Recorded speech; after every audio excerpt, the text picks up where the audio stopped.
Hello students, कैसे हो आप लोग? बेटा ठीक हो? तो हम लोग कर रहे थे इडियम्स एंड फ्रेजेस। तो स्टार्ट करने से पहले मेरी आप लोगों से ये रिक्वेस्ट है कि प्लीज मेरे चैनल को लाइक और सब्सक्राइब जरूर करें। तो चलो स्टार्ट करते हैं। फर्स्ट इडियम है हमारे पास not having a leg to stand for. Not having a leg to stand for. Not having a leg to stand for का क्या मतलब होता है? Not having any proof. क्या है? Not having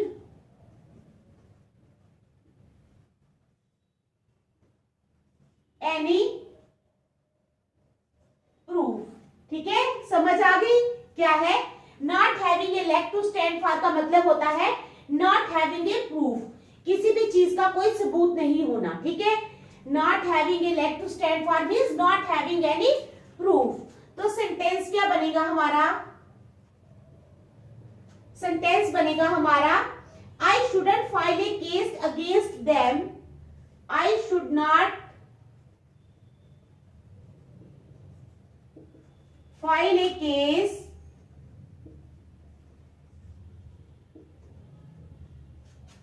against them. मैं समझाती हूं, पहले लिख लूं। ठीक है, I shouldn't file a case against them as my lawyer says that I don't have a. As my lawyer says that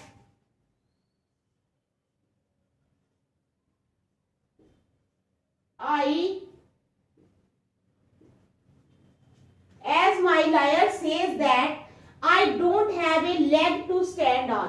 I do not have a leg to stand on. ठीक है, समझ आई आपको इडियम की? Idiom क्या है? Not having a leg to stand for. इसका मतलब होता है not having any proof, किसी भी चीज के लिए कोई प्रूफ नहीं होना। तो सेंटेंस बनेगा आई should not file a case against them. मुझे उनके खिलाफ कोई भी केस जो है वो फाइल नहीं करना चाहिए। As my lawyer says that, क्योंकि मेरा लायर कहता है that I don't have a leg to stand on, क्योंकि मेरे पास कोई प्रूफ ही नहीं है। अब अगर इंसान कोई किसी के खिलाफ केस करता है तो केस के लिए कोई प्रूफ भी होना चाहिए ना कि इस इंसान ने ये गलती की है, मेरा पैसा खाया है। अगर पैसा खाया है तो वो स्टेटमेंट होनी चाहिए कि उस इंसान ने इतना मेरा पैसा खाया है। तो कहता है कि आई shouldn't file a case against them, मुझे उनके खिलाफ कोई भी केस फाइल नहीं करना चाहिए। क्यों नहीं करना चाहिए? एज माई लायर सेज, क्योंकि मेरा वकील कहता है, क्या कहता है? That I don't have a leg to stand on, कि मेरे पास कोई भी प्रूफ नहीं है उनके खिलाफ। तो अगर मैं केस करता हूं तो मैं हार जाऊंगा। इसलिए बेटर यही है, लायर यही सजेस्ट कर रहा है कि मुझे उनके खिलाफ केस नहीं करना चाहिए।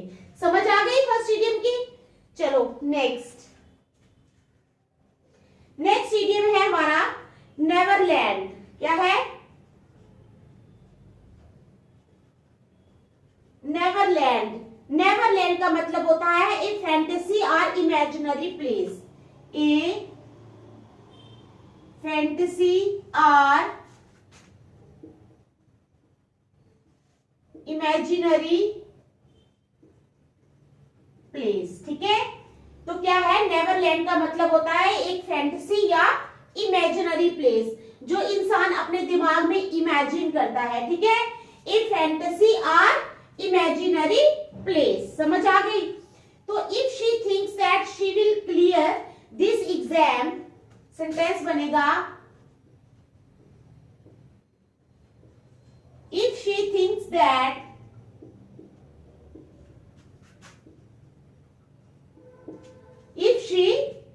that अगर वो ये सोचती है if she thinks that she will clear this exam,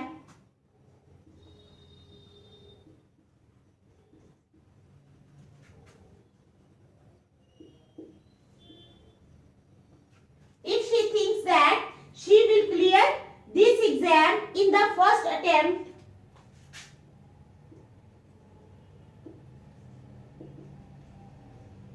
in the first attempt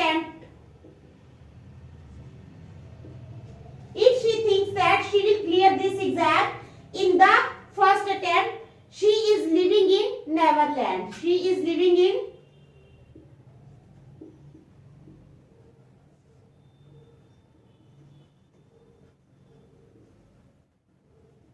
Neverland. ठीक है, क्या है? नेवरलैंड होता है ए फैंटेसी और इमेजिनरी प्लेस, एक फैंटेसी या इमेजिनरी प्लेस जो हमने अपने दिमाग में बना के रखी होती है। तो सेंटेंस बनेगा इफ शी थिंक्स दैट, अगर वो सोचती है कि she will clear this exam in the first attempt, कि वो ये एग्जाम जो है वो फर्स्ट अटेम्प्ट में ही क्लियर कर लेगी। She is living in Neverland, इसका मतलब कि वो एक फैंटेसी या इमेजिनरी प्लेस में रह रही है, यानी इतना टफ एग्जाम है, फर्स्ट अटेम्प्ट में करना जो है वो क्लियर करना बहुत ही टफ है।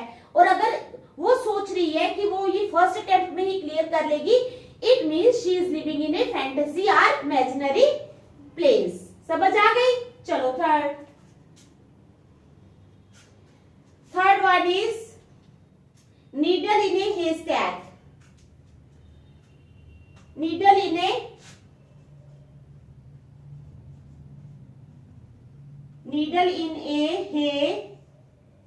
स्टैक।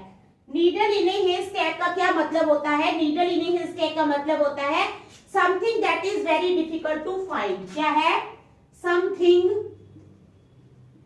कोई चीज, ठीक है, दैट इज वेरी डिफिकल्ट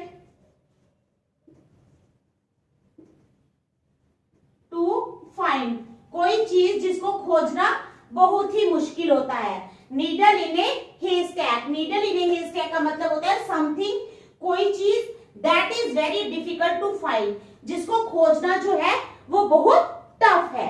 तो इसका सेंटेंस क्या बनेगा? इसका सेंटेंस बनेगा trying to find out my gold earring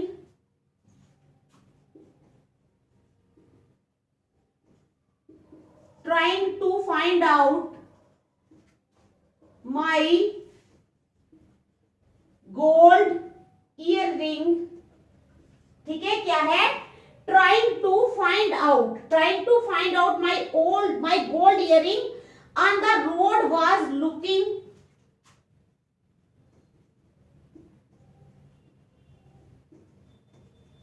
on the road। ठीक है, क्या है?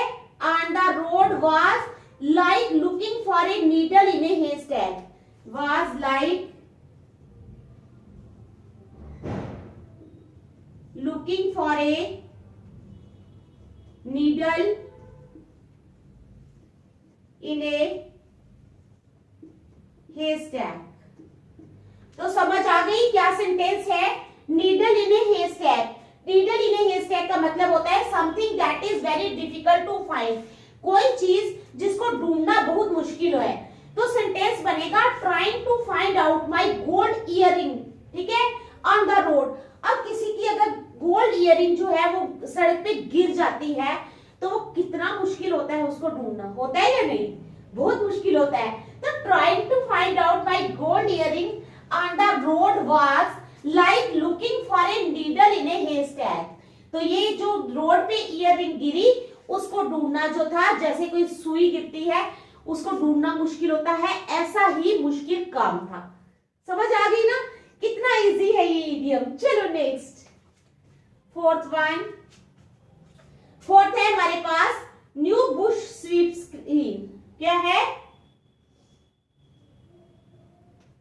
New brush sweeps clean। New brush sweeps clean।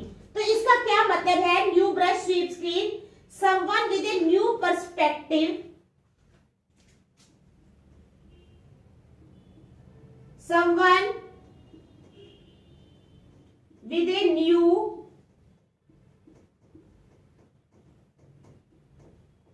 perspective। क्या है? someone with a new perspective can make great changes, can make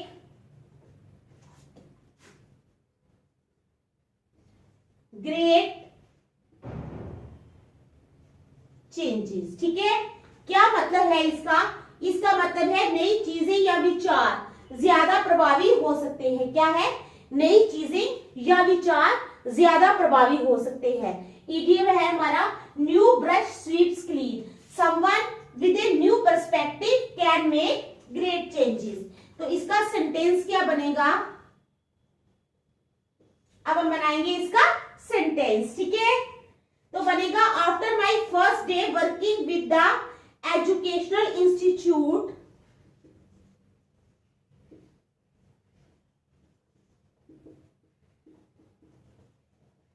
क्या है? After my first day working with the educational institute, after my first day working with the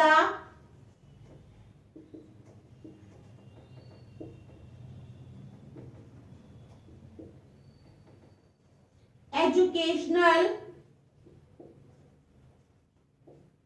institute, ठीक है? After my first day working with the educational institute, the manager said a new brush sweeps clean. The manager said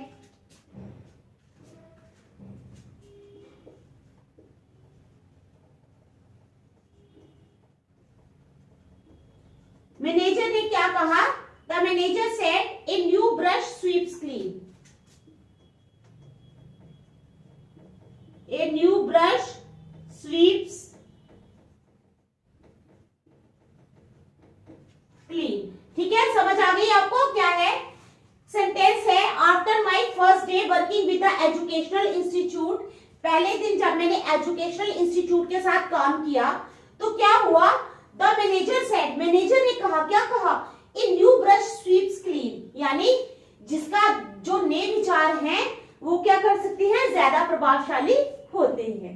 तो देख लो आप, next चलते हैं। 4 हो गए।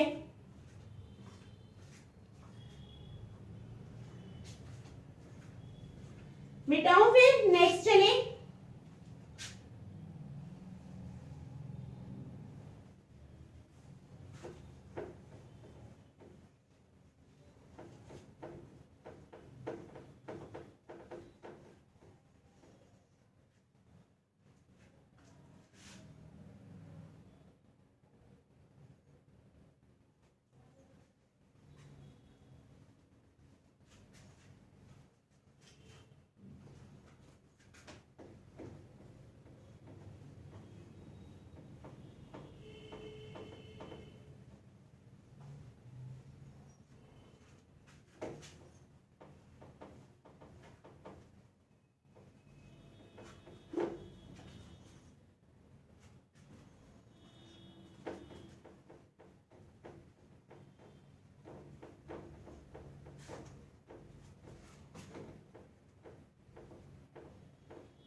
Next is 5th one अब हमारा आ गया।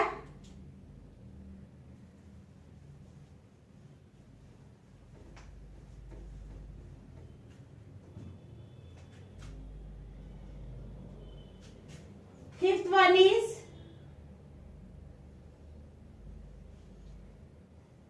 Open Pandora's box. ओपन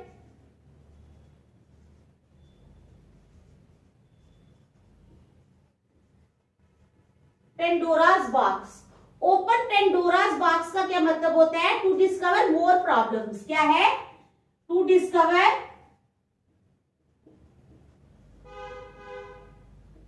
मोर प्रॉब्लम्स। क्या है? ओपन पेंडोरास बॉक्स का मतलब होता है टू डिस्कवर मोर प्रॉब्लम्स, यानी अपने लिए और ज्यादा मुसीबतें पैदा करना। ठीक है? To open Pandora's box means to discover more problems. तो सेंटेंस क्या बनेगा? ओपन पेंडोरास बॉक्स का सेंटेंस बनेगा it seems like you have open Pandora's box. It seems like you have opened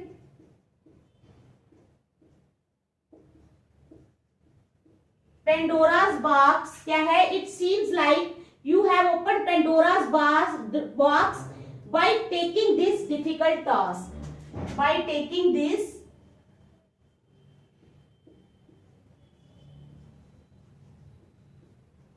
difficult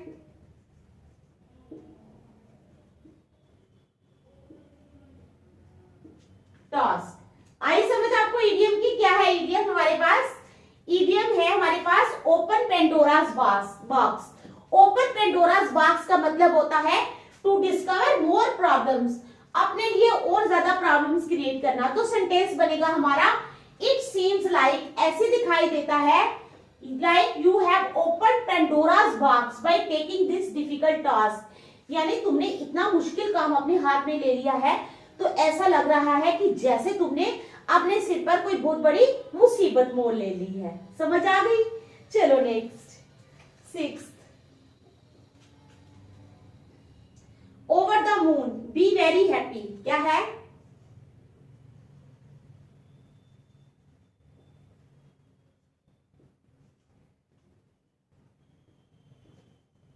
over the moon का मतलब होता है be very happy, यानी बहुत ज्यादा खुश होना। तो सेंटेंस क्या बनेगा ओवर द मून का? I was over the moon when I met my favourite movie star. क्या है? I was over the moon when I met I was over the moon, मैं बहुत खुश थी। कब खुश थी? when I met my favorite movie star. जब मैं अपने फेवरेट मूवी स्टार को मिली तो मैं बहुत ज्यादा खुश थी। क्या है? Over the moon means be very happy, बहुत खुश। आई वॉज क्या है? Over the moon. कब? When I met my favorite movie star। समझ आ गई ना? आसान सा इडियम है।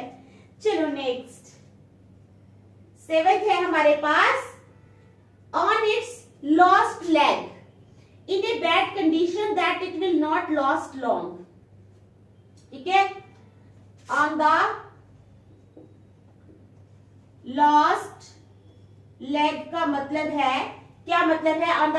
on its lost leg, on it's lost leg का मतलब होता है इन ए बैड कंडीशन। ठीक है? And it will not last long, in a bad condition and it will not last long.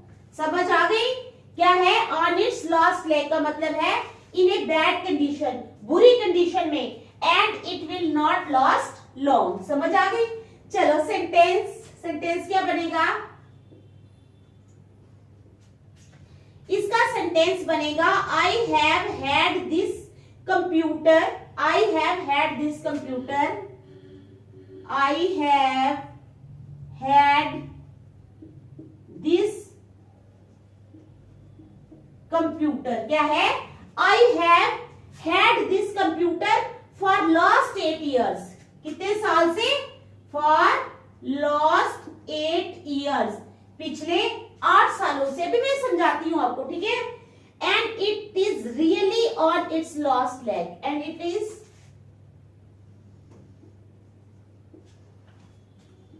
Really on its lost leg. ठीक है? क्या है हमारे पास idiom? On its lost leg. On its lost leg का मतलब होता है इन ए बैड कंडीशन, बुरी कंडीशन में, and it will not last long. कोई चीज जो कि बहुत बुरी कंडीशन में होती है और ऐसा लगता है कि ये आखिरी कगार पे, यानी अगर चेयर है तो उसकी इतनी बुरी कंडीशन है कि ऐसा लगता है कि बस ये टूटने ही वाली है। कोई भी चीज हो सकती है। तो on its last leg means in a bad condition that it will not last long. इतनी बुरी कंडीशन की लगेगा कि अब ये और ज्यादा नहीं चल सकती। तो सेंटेंस बनेगा I have had this computer for last 8 years and it's really on its last leg. ये कंप्यूटर जो है वो मेरे पास पिछले 8 साल से है और अब ऐसा लग रहा है कि जैसे ये जाने ही वाला है, यानी अब ये खराब हो जाएगा तो फिर ठीक भी होने मतलब इसको ठीक भी नहीं कर पाएंगे। लास्ट लेग पे है अपनी, समझ गए? चलो नेक्स्ट। एक है हमारे पास इडियम। अब कहते हैं on plans and needles, on pins and needles, on pins and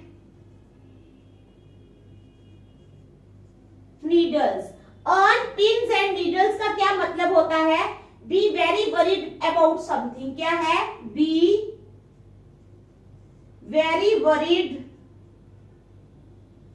about something.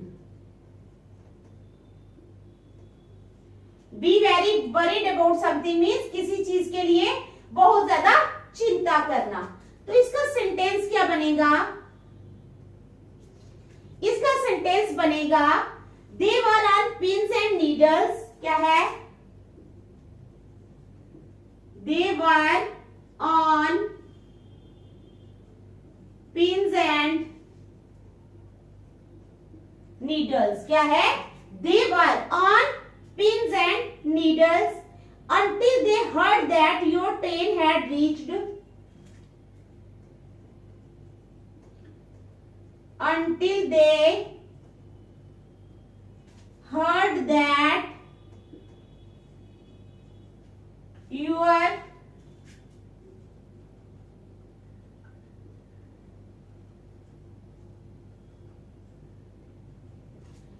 until they heard that your train had reached safely.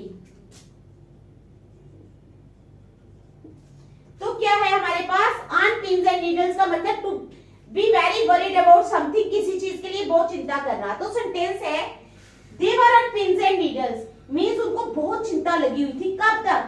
until they heard that, जब तक उन्होंने ये नहीं सुना that your train had reached safely, कि तुम्हारी train जो है वो बिल्कुल ठीक ठाक पहुंच गई है। नेचुरली अब किसी भी रिलेटिव में या किसी ने भी ट्रेन से आना हो, जब तक उसकी ट्रेन सेफली पहुंच नहीं जाती अपनी डेस्टिनेशन पे, तो जो वेट कर रहा होता है उसको चिंता लगती है। तो यही ये सेंटेंस है। ठीक है, चलो नेक्स्ट। आगे है हमारे पास in a flutter, in a confused और excited state. In a flutter, in a flutter का क्या मतलब है? इन ए कंफ्यूज्ड और excited state. In a confused और एक्साइटेड स्टेट। तो सेंटेंस क्या बनेगा इसका? सेंटेंस बनेगा इसका the students were in a flutter to meet the president. The students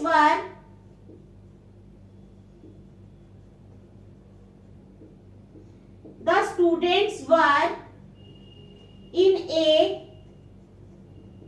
Flutter. ठीक है, द स्टूडेंट्स वर क्या था? The students were in a flutter to meet the president at a school rally. To meet the president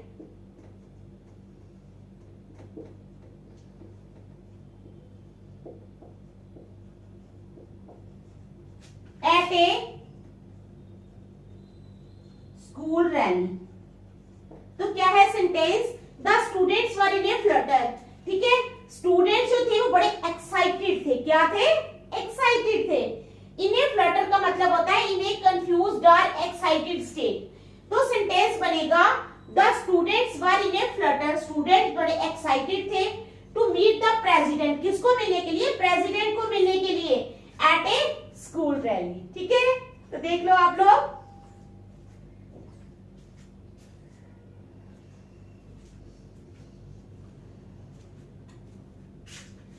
ये 9 idioms and phrases मैंने करवाए हैं, ये आप लोग अच्छी तरह घर में रिवाइज कर लेना, जरूर करना भूलना मत। Thank you.